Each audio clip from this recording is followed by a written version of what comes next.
Les habla Rafael Arraiz Luca y esto es Venezolanos, un programa sobre el país y su historia. Hoy comenzamos una nueva serie, una serie de personajes, de distinguidos venezolanos que hicieron aportes fundamentales al país. Y este primer programa de esa serie se lo vamos a dedicar a extraordinarios médicos venezolanos. Y qué mejor que comenzar con algunas reflexiones sobre José Gregorio Hernández, no solo un médico, sino prácticamente un mito en Venezuela.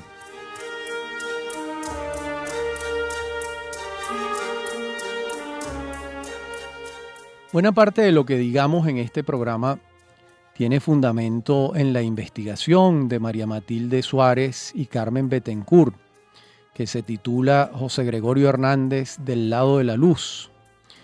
Es una investigación muy bien llevada que sigue un hilo cronológico sin llegar a ser una biografía en los términos clásicos.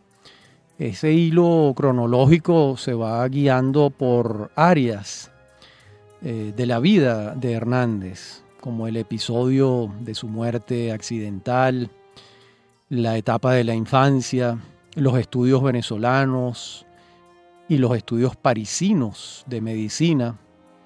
También se detienen en los aportes a la ciencia médica venezolana, sus opiniones sobre aspectos estéticos, filosóficos, psicológicos y por supuesto también analizan el largo y tortuoso camino de su vocación religiosa, así como el no menos difícil trayecto post-mortem de la beatificación de José Gregorio Hernández.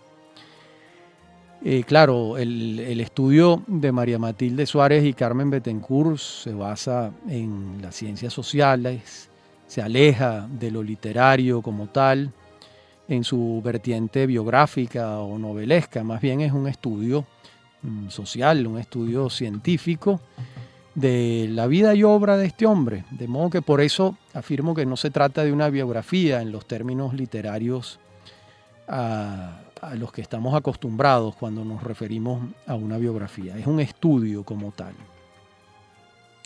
Ahora, quien se proponga escribir una biografía de José Gregorio Hernández va a tener en este trabajo un sustento, un fundamento de la mayor importancia, ¿no? Para el que vaya a hacer una biografía en términos históricos y para el que vaya a novelar al personaje, que también es posible hacer una novela histórica con la vida y obra de José Gregorio Hernández, pues esta investigación también será de gran utilidad. Bueno, como sabemos, José Gregorio Hernández, en un país como el nuestro, tan abrumadoramente dominado por el arquetipo del héroe militar, constituye otro arquetipo, un arquetipo que es un alivio realmente, un alivio civil frente al arquetipo militar. Y frente a esa gloria del hombre en armas, se expresa esta epifanía de la no violencia, de la paz, de la bondad, del desprendimiento, el encuentro amoroso con el enfermo, la práctica de las virtudes que se fundan en el conocimiento científico y el cristianismo. Por supuesto, no estamos diciendo que los héroes militares no tengan virtudes, incluso estas virtudes, por supuesto que sí las tienen, pero lo señalable del arquetipo de José Gregorio Hernández es que estas son sus únicas virtudes. Es un médico, de modo que sus armas son las armas del héroe civil, que son muy distintas a las del caudillo. El caudillo se impone por la fuerza. El héroe civil, en el caso de un médico como sus instrumentos y sus caminos son otros, ¿no? No hay en José Gregorio Hernández una obsesión por el poder en lo absoluto. Más bien brilla en él la paciencia del estudioso, del hombre que se forma en el aula, en un laboratorio, y su enfoque principal es la vida, es salvar de la muerte, que es el trabajo esencial del médico, la salud, la vida. De modo que, bueno, y la sabiduría popular, como sabemos, que tiene sus honduras, ha sabido colocar en los altares caseros, al lado del héroe militar encarnado en Bolívar, a este héroe civil bondadoso, con poderes sobrenaturales, encarnado en el doctor Hernández. Poderes sobrenaturales, pues lo sean o no lo sean, no es tarea nuestra discernir sobre ello. Lo importante es que la gente se los atribuye, y al atribuírselos a él, pues ese es un tema que no hay manera de soslayar, ¿verdad? Y allí está, en esos altares del mito venezolano, el doctor Hernández. El que vaya a escribir la biografía del doctor Hernández se las va a ver a vapores cuando intente discernir cómo fue la vida amorosa de José Gregorio Hernández, ya que muy poco sobre este particular han hallado los investigadores. Incluso no solo estas dos investigadoras, María Matilde Suárez y Carmen Bettencourt, sino otros. Se sabe, por ejemplo, que estuvo enamorado cuando tenía 16 años de una niña que se llamaba María Gutiérrez Aspurua, y ella no le correspondió. Pero más allá de eso, se sabe muy poco de su vida amorosa. Y también va a ser para ese biógrafo hipotético un nudo interesante, incluso dramático, sus relaciones profesionales con otro gran médico, con Rafael Rangel. Y allí va a tener que recurrir a una pieza de teatro de un poeta venezolano extraordinario que se llamaba Salustio González Rincones. Esa obra de teatro de Salustio se titula Las Sombras, y allí se ventila este duelo profesional entre Rangel y Hernández.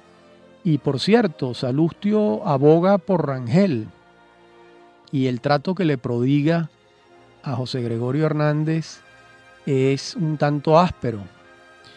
Y también Marcel Roche, en su biografía de Rafael Rangel, uno advierte que levemente se inclina hacia Rangel en esta diatriba. Y en este estudio de Suárez y Bettencourt tampoco se soslaya este nudo, pero por el contrario, aquí se tiende a resolverlo a favor de Hernández, en cierta forma atribuyéndole cierto sesgo exagerado a la importancia de esta rivalidad profesional. Ellas consideran que no fue tanto y que se ha exagerado en aras, pues, de la leyenda urbana. Hay otro aspecto muy interesante alrededor de José Gregorio Hernández, y es el proceso eclesiástico. Y bueno, aquí entramos ya en un tema prácticamente policial, de investigación, ¿verdad? Y acerca de la condición humana, ¿no? El proceso de beatificación de José Gregorio Hernández lo pone en marcha Monseñor Lucas Guillermo Castillo. Y por otra parte, Monseñor Nicolás Eugenio Navarro no lo favorece. Iba a decir lo sabotea, pero quizás lo apropiado sea decir no lo favorece. Aquí empiezan también las leyendas. Algunos dicen que esto ocurrió porque los monseñores Castillo y Navarro no se llevaban todo lo bien que debían llevarse. Nosotros no tenemos manera de saber esto. Pero sí podemos acudir a Monseñor Pellín para que nos aclare el asunto. Y Monseñor Pellín hace un retrato de Monseñor Navarro y dice lo siguiente. Les recuerdo, esto es lo que dice Pellín de Navarro. Si bien fue un prelado de singular talento, era amargo, tenía 2 defectos. Creía que no se equivocaba jamás y no veía bien lo que hacían los demás si no había sido él el iniciador o el primer colaborador. Criticaba ordinariamente cualquier obra que no fuera iniciada por él. Bueno, esto es muy conocido. Este defecto, quiero decir, en las personas es sumamente conocido. Esto es lo que dice Pellín para dibujar a Navarro. Y Navarro, en sus informes que elevaba hacia las autoridades eclesiásticas, llegó incluso a dudar de las facultades mentales de José Gregorio Hernández. De modo que, pues, aquí tuvo José Gregorio un adversario dentro de la iglesia, en ese camino, ¿verdad?, de la beatificación. Y ha sido solo recientemente, cuando el camino procesal se ha recuperado, y bueno, ahora, como sabemos, hacen falta milagros que puedan ser probados de acuerdo con el derecho canónico. En todo caso, el pueblo no ha esperado a ese Santa Santorum del Vaticano, y el pueblo adora realmente a José Gregorio Hernández y lo tiene colocado en sus altares. Este es pues nuestro doctor Hernández, un médico y un mito, uno de los pocos mitos que hay en Venezuela. Ya regresamos con más médicos en la próxima parte del programa. En la parte anterior del programa hicimos un bosquejo sobre algunos aspectos esenciales en la vida de José Gregorio Hernández. Ahora vamos a concentrarnos en Lisandro Alvarado, ese gran larense que nació en el Tocuyo el 19 de septiembre de 1858.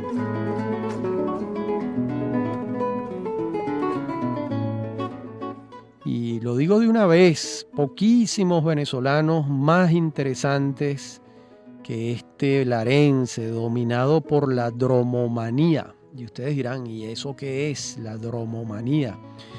Bueno, la dromomanía es una condición que experimentó Alvarado, y era que necesitaba moverse permanentemente y vivió en decenas de pueblos de Venezuela. Se iba moviendo, se iba mudando en el ejercicio de su profesión. Y esto es una condición extrañísima, pero que le vino muy bien a la magnitud y a la variedad de su obra. Sobre la peripecia vital de Lisandro Alvarado hay estudios biográficos de Jacinto Fombona Pachano, de mi padre Rafael Clemente Arraiz, de Pascual Venegas Filardo, de Guillermo Morón. Y este último, sin la menor duda, Guillermo Morón es el alvaradista principal, podemos llamarlo así. Es un fervoroso estudioso de la vida y obra de Lisandro Alvarado. Alvarado, como sabemos, estudió con Gil Fortul en el legendario colegio de don Egidio Montesinos, ese plantel principal donde se educó la aristocracia intelectual larense, acaso una de las más ilustres del siglo XIX y XX. Y Montesinos logró despertar en Alvarado los intereses a los que se entregaría a lo largo de su vida. Nos vamos a referir a ellos, al estudio del latín, la filosofía, el álgebra, la geometría, la historia y, por supuesto, las ciencias naturales. Y don Lisandro se va a graduar de médico en Caracas, en esa ciudad donde durante sus estudios el positivismo va a imantar a los estudios de medicina con las ideas de Adolfo Ernst y Rafael Villavicencio. Y así como con la presencia, en este caso no positivista, pero sí conversacional, de Cecilio Acosta. ¿Y cuándo comienza esa etapa dromómana de Lisandro Alvarado? en 1885, cuando se establece en Ospino. Allí se va a casar con Amalia Acosta. Con ella va a tener 8 hijos. Luego se muda a Guanare. Luego se muda a Southampton, en Inglaterra, en un cargo diplomático. Al regresar, se establece en San Carlos, luego en Tinaco, luego en Barquisimeto, luego en Zaraza, luego en Caracas y después en Valencia. Y en todas partes está don Lisandro adelantando sus investigaciones taxonómicas, lingüísticas, históricas, literarias. Siempre está registrando, anotando todo, como si la vida no le alcanzara para saciar la magnitud de su curiosidad. Y mientras él iba viajando, fichaba, a su vez se enseñaba a sí mismo otras lenguas. Fue un políglota. Lisandro Alvarado llegó a dominar 2 perfectamente, el latín y el árabe. Y tenía conocimientos avanzados, incluso muy avanzados, porque hasta traductor fue, del inglés, francés, alemán, italiano, griego, hebreo y provenzal. Y su pasión por los idiomas lo condujo a ser el primer venezolano que estudió al fondo el español en el país. Hay un libro de él que se titula Ideas sobre la evolución del español en Venezuela, de 1903. Hay otro, el Glosario de Voces Indígenas de Venezuela, de 1921. Y otro, el Glosario del Bajo Español en Venezuela, de 1929. Estos libros son fundamentales para la lexicografía venezolana.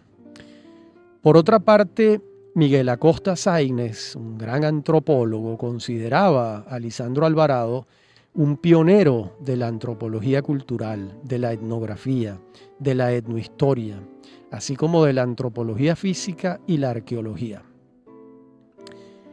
Bueno, imagínense. Y por otra parte, los historiadores siempre han valorado muy bien su Historia de la Revolución Federal en Venezuela, que es un libro de 1909. Y bueno, como el destino no se cansa de tejer paradojas, a los 68 años a este sabio extraordinario lo disminuyó una hemiplegia, de modo que se detuvo. Hasta allí llegó la dromomanía. Y para ese entonces vivía en Caracas, con una situación económica compleja, y desempeñaba un cargo un tanto absurdo para él, que era director de política comercial de la Cancillería. Y después de la hemiplegia, sus amigos hicieron lo que en criollo llamamos una vaca y lo enviaron a París para que la ciencia médica se pronunciara sobre sus dolencias. Pero no había mayor cosa que hacer y se estableció en Valencia sin mayores perspectivas. Se establece allá y allá va a morir. Y entonces ocurre un hecho que hoy en día creo que no ocurriría, y fue que la Iglesia Católica de la ciudad se negó a velar los restos en un recinto sagrado, ya que durante toda su vida Lisandro Alvarado había confesado ser masón. Y bueno, como era masón confeso, la iglesia dijo, bueno, aquí no puede entrar. Entonces fue velado al pie de la estatua del Libertador en la Plaza Bolívar de Valencia. Todo un caso. Luego, muchos años después, cuando Luis Herrera Campins fue presidente de la República, entre 1979 y 1984, llevó los restos de Lisandro Alvarado al Panteón Nacional. Y allí están, desde 1980. Su obra completa se consigue fácilmente porque fue publicada por la Casa de Bello en 1984, cuando la Casa de Bello la dirigía ese extraordinario venezolano que fue Oscar Zambrano Urdaneta. Allí se publicó la obra completa de don Lisandro Alvarado. Que yo sepa, no se ha escrito una biografía completa del personaje, tampoco se ha filmado un documental, mucho menos un largometraje.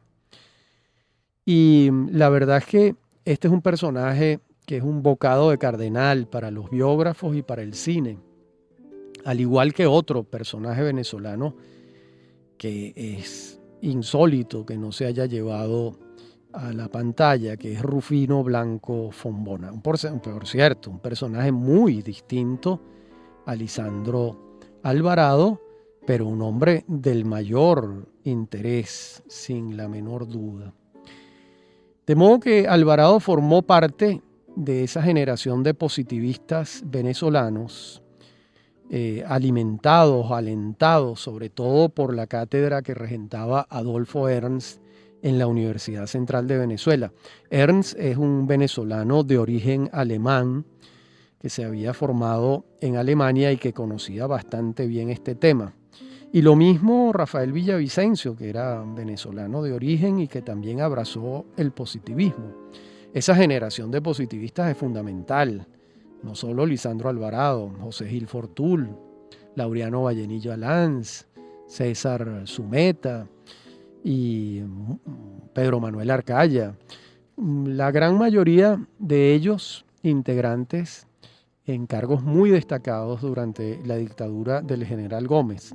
No fue el caso de Lisandro Alvarado, quien más bien se concentró en su trabajo de médico en todos estos pueblos en los que vivió, se concentró en su trabajo de lexicógrafo, de lingüista, de historiador, y como dice Miguel Acosta Sáenz, fue un pionero en Venezuela de la antropología cultural, de la etnografía, de la etnohistoria, de la antropología física y la arqueología. Verdaderamente Alvarado es un sabio de grandes dimensiones. Hoy en día es imposible que alguien desarrolle una paleta de intereses tan variados. Pero en los tiempos en que vivía Alvarado, en un país con una universidad con estudios, si se quiere, tan limitados, pues un médico como Alvarado tuvo y quiso dedicarse a todas estas tareas distintas a la medicina, combinándolas con su trabajo como médico y también su fervor como políglota, porque hay que ver que dominar la cantidad de lenguas que Alvarado dominó no es una empresa que se resuelva fácilmente. Claro, este ha debido ser un hombre concentrado en el trabajo, a pesar de sus 8 hijos, pero sospecho que esos 8 hijos los sacaba adelante su esposa, por supuesto, con el apoyo de él, pero ha debido tener mucho espacio y mucho tiempo para el estudio de tan diversos intereses. Pues allí está esa deuda pendiente que tenemos muchos, una estupenda biografía de don Lisandro Alvarado. Ojalá alguien se anime. En la próxima parte del programa seguimos con nuestros médicos venezolanos en este primer programa de la serie sobre personajes. Ya regresamos.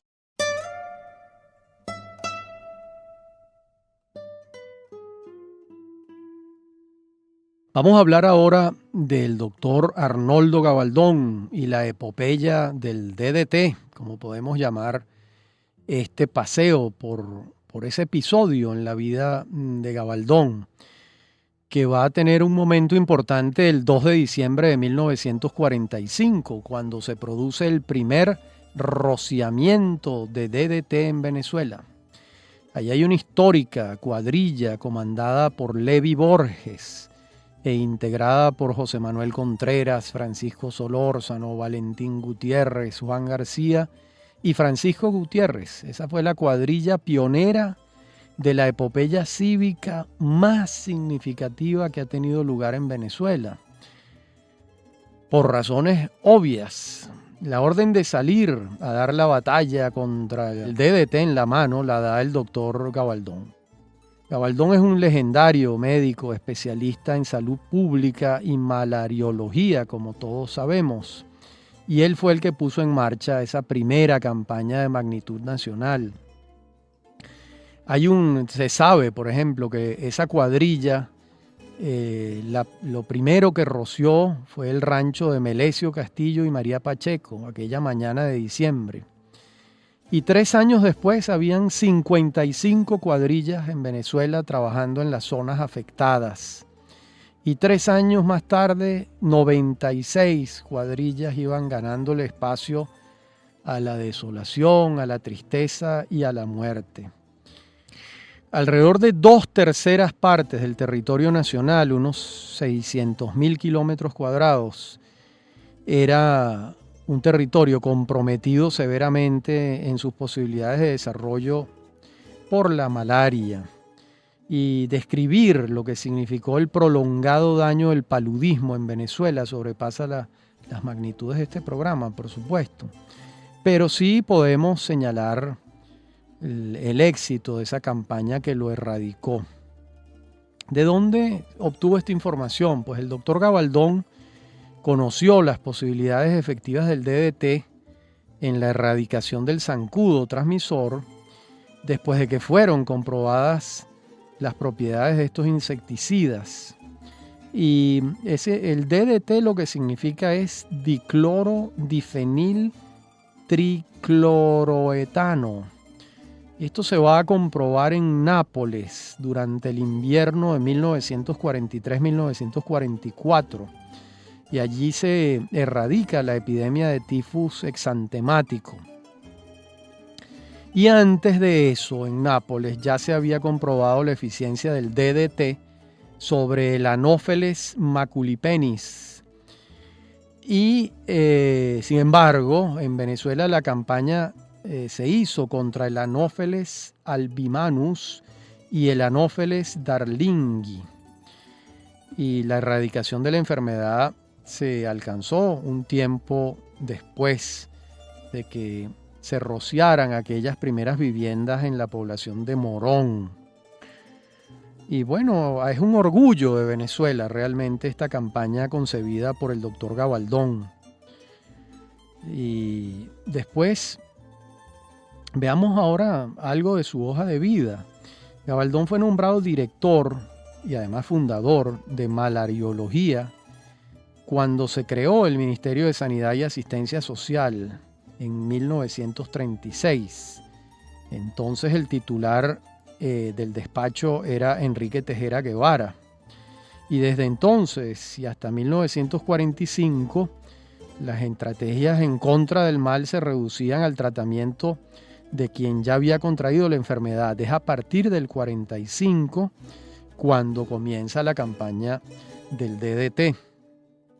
Y ya para 1959, el doctor Gabaldón solicita ante el Consejo Directivo de la Organización Panamericana de la Salud que se envíe un equipo a Venezuela para que certifique la erradicación total de la enfermedad. Y en 1961 la República de Venezuela fue certificada como el primer país inscrito en el registro de áreas de malaria erradicada. Bueno, de los 600.000 kilómetros cuadrados de zona malárica que tenía Venezuela, se erradicó completamente en alrededor de 460.000 kilómetros cuadrados. Es decir, prácticamente la mitad del territorio se recuperó para una vida sana y productiva. Fíjense que para el año 1945 la tasa de muertes por malaria era de 143 habitantes de cada 100.000. Y para el año 1950 ya había bajado a 5. Y para el año 1962 la tasa de habitantes, de muertes por habitante, por cada 100.000 habitantes era 0. Bueno, ese día el doctor Gabaldón y sus cuadrillas han debido dormir a pierna suelta, ¿no? se pasaba una página de la historia, y una página que, por cierto, Rómulo Gallegos, en uno de sus párrafos memorables, reconoció de la siguiente manera, les voy a leer: de los campos solos, sin riego, sin surco de trabajo, todo para el matorral silvestre en cuyo inútil mantenimiento se gasta y se frustra la fecundidad de la tierra de los ranchos sórdidos, donde el campesino languidece sentado a la puerta, hundiéndose en la melancolía irremediable, atesorando la herencia que le dejará a sus hijos, tomada ya de su padre, su amargura incurable, su encogimiento de hombros ante el mal inmenso, su estoicismo inútil. Qué tristeza y qué maravilla que esto pudo resolverse gracias a hombres como el doctor Gabaldón en Venezuela, ¿verdad? Que es algo que emociona pensarlo, ¿verdad? Y se trató de una revolución silenciosa, de una revolución del trabajo, ¿verdad? Y así uno puede enumerar una cantidad de campañas civiles de las que podemos enorgullecernos legítimamente. Hoy podemos hablar de la malaria y las victorias del doctor Gabaldón, hijo de Joaquín Gabaldón Iragorri y de Virginia Carrillo Márquez, familias tanto trujillanas como merideñas. Bien, veamos ahora nuestro cuarto médico en este primer programa. Nos vamos a referir a Francisco Antonio Rísquez, nada menos, ¿verdad? Nada menos que un margariteño llamado Francisco Antonio Rísquez, que nació en Juan Griego el 10 de octubre de 1856. De modo que en Rísquez vamos a advertir grandes virtudes. Una, el amor al conocimiento. De modo que no solo estudió y se graduó de médico, sino que también estudió farmacia para completar su formación. Esto es un caso extraño, excepcional.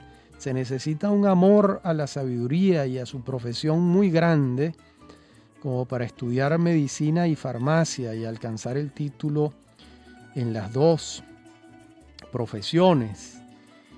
Y además esos conocimientos de Rísquez no se quedaron en la esfera personal, sino que también se consagró a la tarea de la enseñanza, además de la tarea de curar a los enfermos.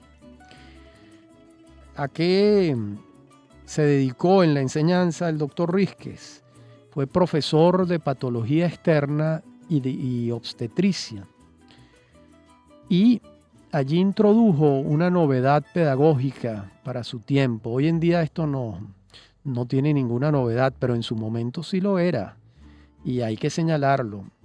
Y es que el doctor Rísquez no leía sus clases, las hablaba, las explicaba, las conversaba, en una actitud muchísimo más moderna que la que era usual entonces, que era leer la clase. En el área académica, el doctor Rísquez fue vicerrector de la Universidad Central de Venezuela. Fue fundador de una clínica para niños de escasos recursos. Y junto con el otro médico legendario, J.M. de los Ríos, trabajó y fue fundador de esa clínica para niños de escasos recursos.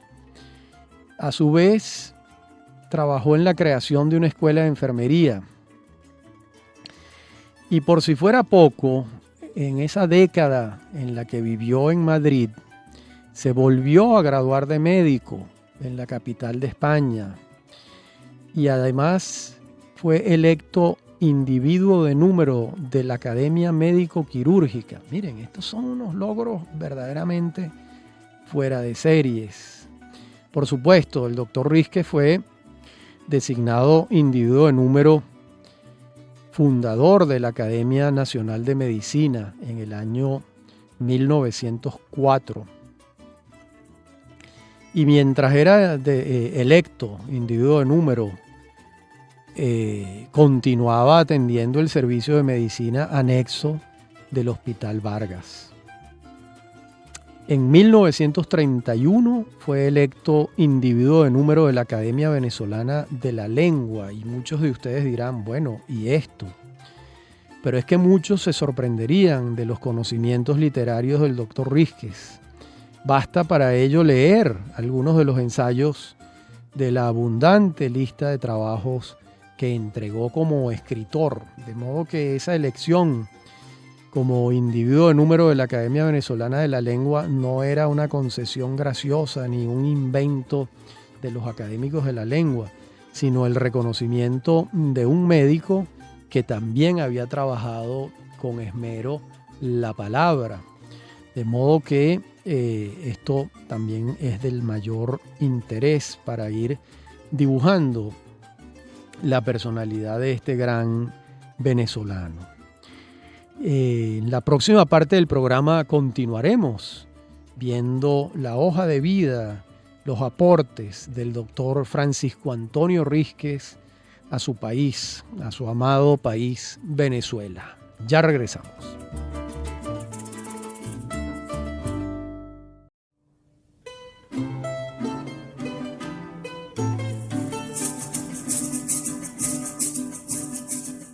Referíamos en la parte anterior del programa algunos hechos importantes en la hoja de vida del doctor Francisco Antonio Rísquez. Veamos ahora una anécdota relatada por el también médico José Tomás Jiménez Arraiz. Se refiere a los hechos del 14 de febrero de 1936, cuando ocurrió esa legendaria e histórica manifestación pública aquí en Caracas. Esa manifestación la encabezaban los dirigentes estudiantiles de entonces, pero ellos se hicieron acompañar nada menos que del entonces rector de la Universidad Central de Venezuela, el doctor Rísquez. Y cuando llegaron al Palacio de Miraflores con sus exigencias, el general López Contreras hizo pasar a una delegación que encabezaba la marcha. Esa delegación estaba integrada, según Jiménez Arraiz, por Jovito Villalba, por Rómulo Betancourt, por el propio Jiménez Arraiz y por el rector. Y entonces el general López Contreras le preguntó: ¿y usted, doctor Rísquez, qué piensa sobre esto? Y el doctor Rísquez contestó: general, entre esos muchachos y yo no existe más diferencia que la edad. Bueno, señala luego el autor de la anécdota, Jiménez Arraiz, que 35 días después del legendario 14 de febrero, el doctor Rísquez fue relevado de sus funciones en la UCB. En 1936, este ilustre margariteño contaba con 80 años. No explica Jiménez Arraiz si fue relevado de sus funciones por el episodio. No tenemos cómo saber, no hemos establecido el vínculo entre una cosa y otra, no pareciera. En todo caso, estamos hablando de un hombre de 80 años. Ya tenía más que edad para pasar a retiro. Y bien, ¿qué podemos decir de la obra escrita del doctor Rísquez? Primero, vasta y desconocida también. Pero si ustedes pulsan la tecla de una biblioteca venezolana bien organizada, van a hallar que hay alrededor de 500 entradas. Hay de todo allí. Una biografía de Luis Racetti, un curso de higiene militar, naval, de la aviación y de la educación sexual, y títulos de temas farmacéuticos además, porque recordemos, no estamos hablando de un médico solamente, sino de un farmacéutico. Y al doctor Rísquez además le cabe un honor que él no pudo ver en toda su magnitud, y es que fundó una saga de médicos en Venezuela. una saga completa. Su hijo, Jesús Rafael Rísquez, sus nietos, Rafael y Fernando Rísquez Iribarren, sus bisnietos, Eliana, Jorge, Diana, Francisco, Álvaro Rísquez, son todos médicos. Es una saga de médicos venezolanos de primer orden, formados todos en las facultades de medicina venezolanas. Y bueno, por ahí deben venir los tataranietos del doctor Rísquez a recoger el testigo de sus padres, sus abuelos, sus bisabuelos y el fundador de la estirpe de grandes médicos venezolanos, el tatarabuelo, el doctor Francisco Antonio Rísquez, que junto con el doctor Hernández, con el doctor Gabaldón y con el doctor Alvarado forman estos 4 médicos venezolanos distinguidísimos, con extraordinarios aportes al país, que hemos trabajado en este primer programa de una serie nueva sobre personajes, que tiene una variación en relación con series anteriores sobre personajes, y es que vamos a trabajar grupos profesionales. Hoy hicimos estos retratos de 4 médicos, pero pronto veremos pintores, poetas, empresarios, narradores, músicos, arquitectos, historiadores, inmigrantes que fueron grandes venezolanos, próceres, presidentes de la República. De modo que será una serie de unos cuantos programas donde iremos agrupando por afinidades profesionales a venezolanos de distinta época y de distintos logros, pero siempre con logros que anotar en sus haberes. De eso no hay la menor duda, porque si no, no estaríamos aquí hablando de ellos, como lo estamos haciendo en este primer programa de venezolanos dedicado a esta nueva serie. Como siempre, ha sido un gusto hablar para ustedes. Soy Rafael Arraiz Luca y esto es Venezolanos, un programa sobre el país y su historia. Me acompañan en la producción Inmaculada Sebastiano y Fernando Camacho, y en la dirección técnica Fernando Camacho. A mí me consiguen en mi correo electrónico rafaelarraiz@hotmail.com y en Twitter @RafaelArraiz. Entonces, como les dije antes, aquí estamos iniciando esta nueva serie de personajes venezolanos. 4 médicos que hicieron grandes aportes a la civilidad, a la ciudadanía y a la venezolanidad. Ha sido un gusto hablar para ustedes. Hasta nuestro próximo encuentro.